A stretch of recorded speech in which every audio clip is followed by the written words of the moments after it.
안녕하세요. 병원 동행 매니저 2강에서는 병원 동행 서비스의 도입 배경과 그 의미에 대해서 알아보도록 하겠습니다. 자, 우선은 학습 목표입니다. 병원 동행 매니저의 도입 배경과 그 전망, 그리고 학습 내용으로는 병원 동행 매니저의 수요와 업무에 대해서 알아보도록 하겠습니다. 우선은 병원 동행 서비스의 도입 배경이라고 되어 있는데요. 3차, 4차 산업혁명이라고 되어 있는데 우리가 1차, 2차에 비해 3차, 4차의 경우는 컴퓨터와 인터넷 혹은 빅데이터 등으로 아무래도 사람과 사람과의 관계가 단절되는 현상이 나타나기 시작했습니다. 그러면서부터 가족의 단위가 줄어들고 그리고 그 가족의 함께 거주하는 가족의 단위가 줄어들고 가족 관계 자체가 많이 단절되는 현상이 나타나다 보니까 아무래도 홀로 거주를 하거나 아니면 소단위의 단위로 가족이 거주하는 형태가 생기게 되면서 거기에서 탄생하게 된 직업이라고 생각을 하시면 될 것 같아요. 이 배경에 대해서 조금 더 지켜본다라고 하면은요.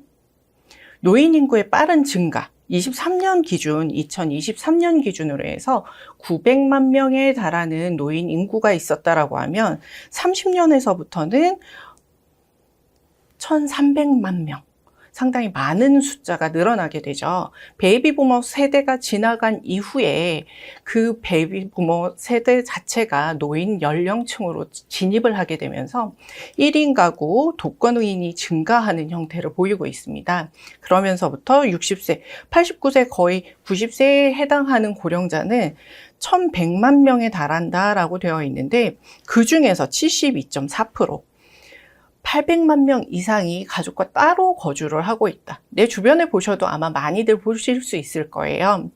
그분들이 거의 따로 거주하고 있다라고 보시면 되는데 이분들은 아무래도 거동도 쉽지 않을 뿐더러 이해력도 떨어지다 보니까 결국은 의료 사각지대에 놓일 수밖에 없습니다. 그렇기 때문에 우리 병원 동행 매니저님들의 역할이 매우 중요하다라고 보실 수 있을 것 같아요. 1인 가구 대상자 연령별 병원 동행 이유라고 되어 있는데요. 한 번씩 보실게요. 연령별 병원 동행 이유, 소아의 경우, 미성년자겠죠. 이런 경우에는 유치원, 학교 마치고 나서 병원을 가야 되는 상황들 혹은 학교 중, 수업 중에 병원으로 방문을 해야 되는 경우들이 돌발 상황으로 발생을 하는데 이랬을 때 우리 맞벌이 가정에서는 갑자기 업무를 두고 병원으로 갈 수 있는 상황이 항상 되지는 않거든요. 그런 경우에 학교나 유치원에서 선생님들이 병원까지는 동행을 해줄 수 있겠지만 이걸 종료하고 집까지 귀가까지 책임지고 하기에는 아무래도 제한이 있겠죠. 그러다 보니 아동의 인수인계 그리고 책임의 문제 발생할 수 있다. 그러다 보니 이걸 처음부터 끝까지 귀가까지 책임지고 해줄 수 있는 병원 동행 매니저가 필요하다라고 보시면 되겠습니다. 20대 성인이기 때문에 아무래도 자립적으로 활동을 하고 스스로 할 수 있을 거다라고 생각을 하시겠지만 실제로는 의료기관에서는 우리 20대 그 일상생활 사회생활을 이제 시작하신 분들의 경우에는 이 의료 서비스를 접근을 하고 대응을 하는 방식에 대해서 상당히 떨어지는 경우가 많아요. 스스로 판단을 하고 결정을 하는 함에 있어서 아무래도 치료 그리고 진료에 대한 이해는 물론이고 내가 어떤 치료를 받아야 된다라고 얘기를 들었을 때 이게 필요한 게 맞아? 라고 결정을 하는 것에 조금 혼란을 느끼는 경우가 많이 있거든요. 그래서 우리 병원 동행 매니저님들께서 동행을 해주셨을 땐 이거 해야 됩니다 라고 확정지어서 얘기를 해주시는 것이 아닌 이렇게 하는 방법도 있으니 긍정적으로 고려해보세요 라고 해서 제안을 해주는 형태, 선택의 폭을 조금 줄여주실 수 있는 역할이라고 생각을 해주시면 좋을 것 같아요. 30대는 판단 여부보다는 실질적으로는 동행을 하고 그리고 귀가를 하고 내가 혼자서 몸을 가누기 힘드신 분들한테 아무래도 건강상의 문제가 있을 때 혼자 이동을 하는 것 자체도 힘들고 피곤하지만 정신적으로도 많이 피곤하실 수가 있거든요. 그래서 그런 경우에 옆에서 조금 더 보탬이 되는, 정신적으로 디딤돌이 되어주는 역할이라고 생각을 해주시면 좋을 것 같아요. 자, 40대, 50대 이상, 여기에서부터는 보통 만성질환, 고혈압, 당뇨 혹은 조금 전신질환이 있는 분들의 경우에는 경우에 따라서 뭐 신장질환이라던가 신장질환이 생기게 되면은 투석을 받는다거나 이런 질환을 갖고 계시는 경우들이 있거든요. 그런 경우에는 마찬가지로 의료 서비스와 복지 서비스에 대한 수요가 늘어날 수밖에 없다라고 보시면 될 것 같아요. 1인 가구 대상자의 서비스 수요 욕구. 앞전에서도 말씀드렸던 것처럼 혼자서 거주를 하는 경우, 우리 왜 혼자 있을 때 아프면 제일 서럽다라고 얘기를 하잖아요. 마찬가지로 1인 가구일 경우에 아무래도 이 서비스, 내가 아플 때 누군가가 옆에서 도와주고 위로를 해준다라는 것만으로도 심리적으로 많은 도움이 되거든요. 그렇기 때문에 이 서비스에 대해서 아무래도 수요와 욕구가 충분히 발생하실 수 있다고 보시면 될 것 같고요. 의료의 접근성에 있어서 병원까지 이동하기가 힘들거나 아니면 우리 왜 골절이나 이런 경우에는 아무래도 이동할 때 많이 제약이 있잖아요. 그런 신체적인 제약이 있는 경우에는 병원 동행 서비스가 상당히 유리하게 작용이 될 수 있을 거라고 보여지고요. 그리고 정보 제공, 우리가 이후에 계속 공부를 하게 될 텐데 의료 정보, 어떤 상황일 때는 어떻게 해야 된다, 어떤 질병일 때는 무엇을 조심해야 된다, 이런 것에 대해서 꾸준히 습득을 하고 계시는 매니저님들이라면 환자에게 의료 정보와 예방에 대한 지식을 지원하실 수가 있을 겁니다. 네.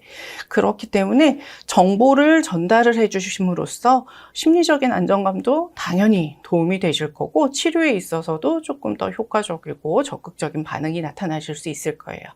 마지막으로 정서적 지원인데요. 의료 서비스를 받을 때 우리 병원 가서 기다리는 것만으로도 상당한 스트레스를 받고 안 아팠던 것도 아픈 느낌을 받으실 수가 있거든요. 그런 부분들에 있어서 옆에서 그냥 손 한번 잡아주는 거 아니면 토닥토닥 해주시는 것만으로도 안정감과 편안함을 받으실 수 있다.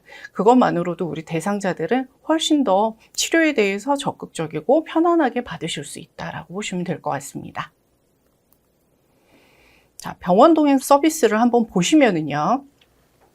운송, 동행, 정보 제공 이렇게 되는데요. 자, 운송이라는 건 우리 매니저님들께서 차량을 갖고 계셔서 우리 대상자들을 같이 이동할 수 있다. 그 전제로 보시는 게 아니고요.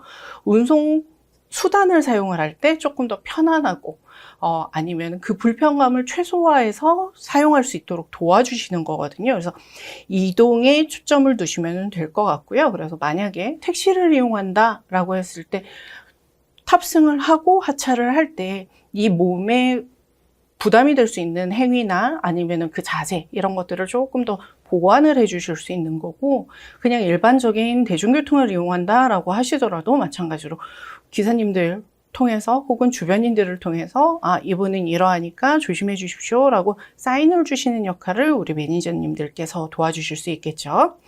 이 과정이 결국은 동행을 하면서 이 편안함을 조금 더 편리함을 만들어 주시는 건데, 실질적으로 제일 중요한 거는 병원에 방문했을 때 의료 절차를 도와주시고, 그리고 의료인들과의 소통에 있어서 조금 더 원활하고 안정적으로 하실 수 있게끔 도와주시는 거거든요. 아픈 상태에서는 어떤 얘기를 들어도 귀에 들어오질 않아요. 그러다 보니까 실제로는 의료기관에서는 100이라는 설명을 했는데 실제 대상자들, 우리 환자분들 같은 경우는 50에서 최대 70까지밖에 기억을 못하는 경우도 있거든요. 그럼 나머지 50에서 30을 누가 채워줄 것이냐? 우리 매니저님들께서 도와주시면 되겠죠.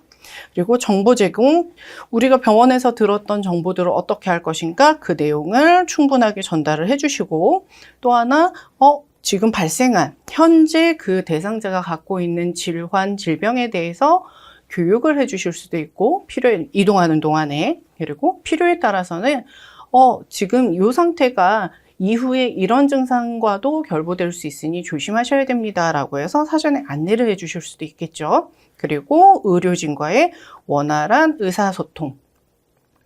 환자분들은 아까 말씀드렸죠? 정보를 50에서 70까지밖에 이해를 못하거나 듣지 않는 경우가 많기 때문에 나머지 50에서 30은 우리 매니저님들께서 채워주셔야 되는 부분이라는 거 꼭 잊지 않으셨으면 좋겠습니다. 지금 앞전에서도 이렇게 보셔서 아시겠지만 소아에서부터 우리 노년까지 이 돌봄, 케어에 대해서는 필요하다라는 건 충분히 느끼셨을 거라고 생각을 해요. 그래서 이 돌봄, 케어가 점점 필요하다, 필요함에 있어서 어떠하다라는 내용들은 자꾸 늘어나고 있는데 보시면은 커뮤니티 케어 그리고 이게 이 커뮤니티 케어에서 필요하다 알려주고 있는 내용들을 보시면 내가 살고 있던 익숙한 집에서 혹은 그 지역 내에서 아무래도 살고 있기 때문에 주변 인분들하고의 어느 정도의 관계도 형성이 되어 있을 뿐더러 지자체에서도 어느 정도는 돌봄 케어를 제공하고 있습니다. 그걸 충분히 받으실 수 있어야 되는데 이게 결과적으로는 노후 삶의 질 향상을 위해서 지원을 하고 있는 거거든요. 근데 지자체에서 해주는 거는 아무래도 제한이 있겠죠. 예를 들면 중증 질환 노인들에게만 제공되는 장기 요양 제도가 있습니다.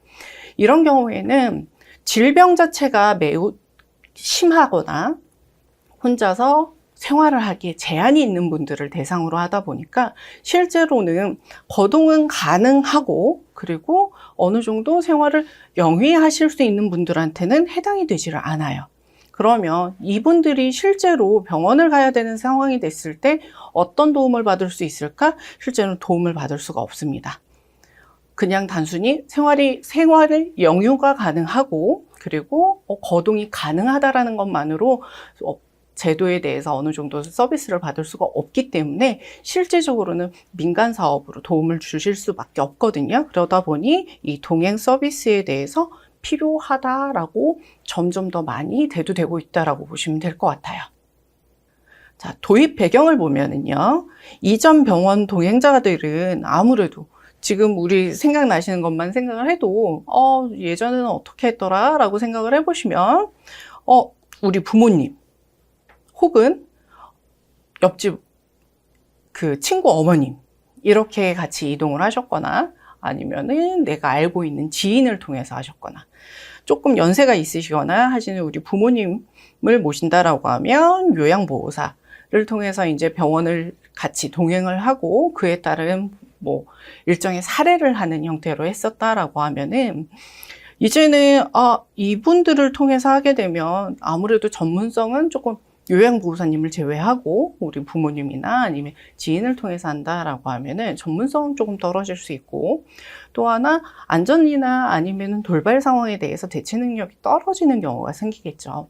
그러다 보니 거기에서 불편함을 느끼시는 분들이 조금 더 전문적으로 이렇게 병원을 같이 동행을 하면서 서비스를 받을 수 있으면 좋겠다라는 욕구가 생기면서 도입이 됐다라고 보시면 될 것 같아요.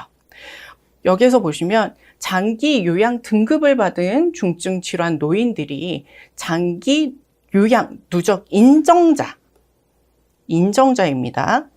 인정이 되는 건 결국 10%만 제가 요양 서비스를 받는다라고 되어 있는데 제가 집으로 직접 방문해서 서비스를 제공을 받을 수 있는 건 결국은 10%만 서비스를 받을 수 있다라는 얘기인 건데 그러면 실제로 22년 전체 인구 중에 65세 이상 고령 인구는 17.5%인 915만 명 중에 90% 800만의 노인들에 대해서는 어느 정도 서비스가 제공이 되는 것들이 없다. 혜택을 받을 수 있는 것들이 없다. 그렇기 때문에 병원 동행 매니저의 역할이 커질 수밖에 없다라고 보시면 될 것 같아요. 간단하게는 우리가 실질적으로 질환이 있어서 장기 요양 제공을 받는다라고 하더라도 10%만 그 인정이 되어서 제가 요양 서비스를 받고 있고 나머지 90%는 서비스를 받기에 제한적이거나 받을 수 없기 때문에 우리 병원 동행 매니저가 필요하다라고 보시면 되겠습니다. 생활지원사와 병원 동행 매니저의 차이점을 생각을 해보실게요. 생활지원사라고 하면 어떤 역할을 할까요?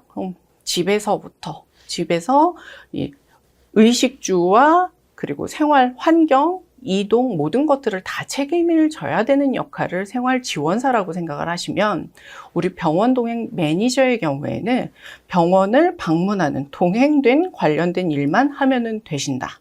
그리고 한 고객에게 1인에 1 고객 서비스에게만 제공을 하면 된다. 내가 병원 동행 매니저면 내가 담당하고 있는 고객은 한 명. 오늘 지금 이동을 하고 이분을 모시고 의료기관에 방문하는 건 한 분에 대해서만 서비스를 제공하면 된다. 그리고 시급에 대한 대우가 조금 더 높습니다. 왜냐하면 이동을 하고 그 시간 동안에 정신적으로 우리 조금 더 많은 지식을 가지고서 접근을 하셔야 되기 때문에 시급 대우가 조금 더 높습니다.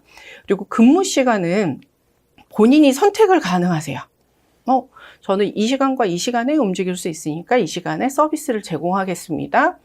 고객이 그 시간이 맞다라고 하시면 같이 매칭이 되어서 이동을 하고 서비스를 제공하는 형태가 될 것이고, 이 시간에 저는 조금 어려울 것 같습니다 라고 하면 고객께서 제 시간에 맞춰서 이동을 하실 수 있게끔 진료를 받으실 수가 있겠죠. 그리고 병원만 동행하면 된다. 생활지원사 같은 경우에는 아무래도 그냥 일상생활에도 같이 동행을 하셔야겠죠. 아무래도 안전관리 때문에. 그러면 장을 보러 간다거나 아니면 친구분들을 만나는 자리에도 같이 가시는 경우도 있을 수 있고, 그 외에 문화센터라던가 이런 것들을 이동하시는 경우, 그냥 요즘에 어르신들도 뭔가 배우시는 과정들이 많이 있잖아요. 그런 취미 활동이나 이런 활동에도 같이 이동을 해주셔야 되는 반면에, 병원 동행 매니저는 병원 진료와 관련된 내용만 같이 해주시면 된다라고 보시면 될 것 같아요. 그리고 일반 노년층에게만, 노인분들에게만 서비스를 제공하기 때문에 고객층이 많이 두터워졌다. 점점 더 두터워지고 있다라고 보시면 될 것 같습니다. 우리 2강에서는 병원 동행 서비스의 도입 배경과 그 의미에 대해서 알아봤는데요. 병원 동행 서비스의 도입 배경은 무엇이다? 핵가족화가 되고 단일 가족화가 되면서 아무래도 병원을 방문을 하고 의료 서비스를 받는 데 있어서 혼자 움직이기 힘드신 분들, 거동이 어렵거나 아니면 정신적으로 조금 위로가 필요하신 분들 때문에 도입되기 시작했다. 그러다 보니 수요에 대한 부분은 점점 더 늘어나고 있고 필요도는 조금 더 높아지고 있다. 생활지원사의 경우 항상 상주하고 밀착마크를 하고 그리고 그 생활을 지원하다 보니 가족들이 같이 있다라고 하면 그들도 같이 서포트를 해야 되지만, 병원 동행 매니저의 경우는 병원 동행 진료를 받는 의료기관의 방문에만 함께하면 된다라는 것이 차이점이 있다. 이렇게 확인하시면 될 것 같습니다. 네, 이번 시간 여기까지 하겠습니다. 수고하셨습니다.